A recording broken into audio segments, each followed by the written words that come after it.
Is it correct to believe in the numerical or other such miracles of the Quran? For example, the ayah in chapter 39, which talks about pregnancy, has 39 letters, and it takes approximately for women to give birth. What is the ruling on this type of deductions from the Quran? This is problematic, Aqib. When you say, is it correct to believe in the numerical or other such miracles of the Quran? Definitely believing in the miracles of Quran is part of our religion. Anyone who rejects this is not a Muslim. But is there numerical miracles?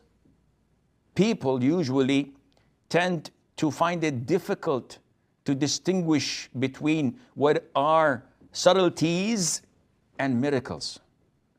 Any person who compiles or writes a book can insert in that book a certain number of things and then claim afterwards that this is miraculous, which is not.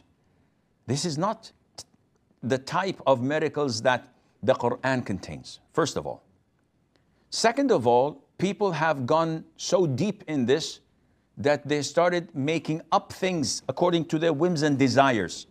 So they started to say, for example, that the word day in the Quran is 365 times, which is the days of the year. And they say that the month in the Quran is only mentioned 12 times, which is 12 times in it. And all of this is bogus, is not true. Because they selected the words that refers to day and neglected other days. And they did not include it because it did not fit the 365 days of theirs. Likewise, in the case of seeking refuge from the shaitan. Likewise, in the mentioning of the heaven and hell, the angels and the devils. All of these are bogus and not true. The miracles found in the Quran is what Allah challenged people to try and manufacture something like it, which nobody could.